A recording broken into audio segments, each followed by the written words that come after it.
மக்களே வணக்கம். Welcome to Msquare audios. இன்றைக்கி வந்து நம்ம ஒரு ஒரு ப்ராடக்ட் எடுத்திருக்க ப்ராடக்ட் பார்த்திங்கன்னா ஒரு கிராஃபிக் ஈக்குவலைசர்.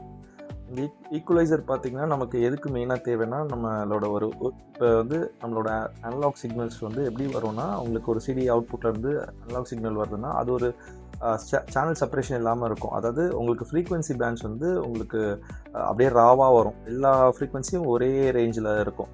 நம்ம ஈக்குவலைசர் போட்டோம்னா அந்த ஃப்ரீக்வன்சியை எடுத்து ப்ராசஸ் பண்ணி நம்ம பிரித்து எந்தெந்த ஃப்ரீக்வன்சியில் என்னென்ன நோட்ஸ் வருதோ அதை டீட்டெயிலாக கேட்கலாம்.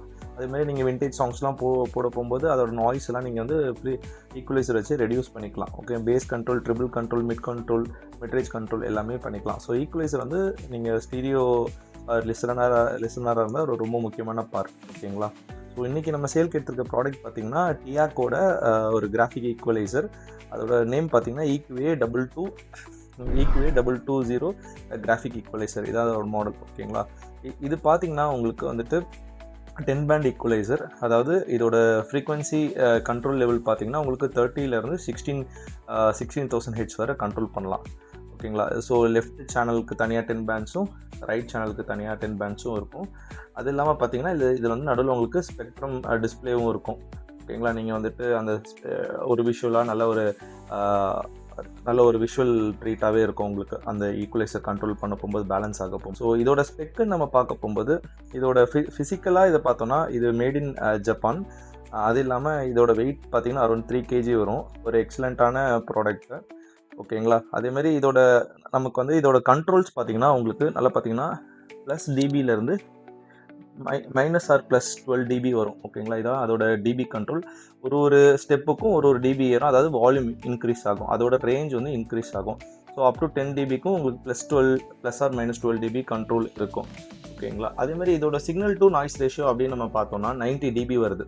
சிக்னல் டு நாய்ஸ் ரேஷியோனா என்னென்னா, நமக்கு வந்து பேக்ரவுண்ட் நாய்ஸ் வந்து ஒரிஜினல் சிக்னல்லேருந்து எந்த அளவுக்கு ஆட் ஆகுதுன்றது தான். ஓகேங்களா? ஸோ அது பார்த்திங்கன்னா உங்களுக்கு எனிதிங் அபவ் 90 dB வந்து குட்.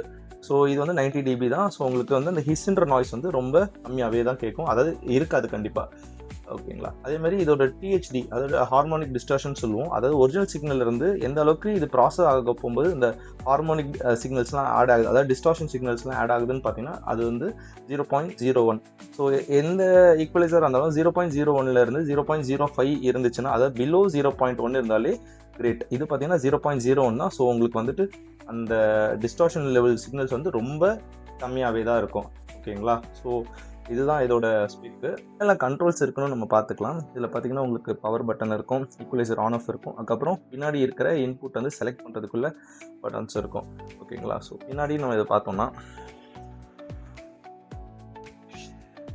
ஸோ நீட்டாகவே இருக்குது ரொம்ப. ஓகேங்களா? இன்புட் இருக்குது, இன்புட் அவுட்புட் இருக்குது, அதுக்கப்புறம் ஈக்குவலைசரோட மேக் இருக்குது, TEAC corporation, made in Japan. ஓகேங்களா? ஸோ இந்த ஈக்குவலைசர் உங்களுக்கு வேணும்னா காண்டாக்ட் பண்ணுங்கள். நான் உங்களுக்கு டெமோனாலும் உங்களுக்கு அனுப்புகிறேன். ஓகேங்களா? இதோட ப்ரைஸ் பார்த்திங்கன்னா உங்களுக்கு 13,500 வருது. ஓகேங்களா? நன்றி, வணக்கம்.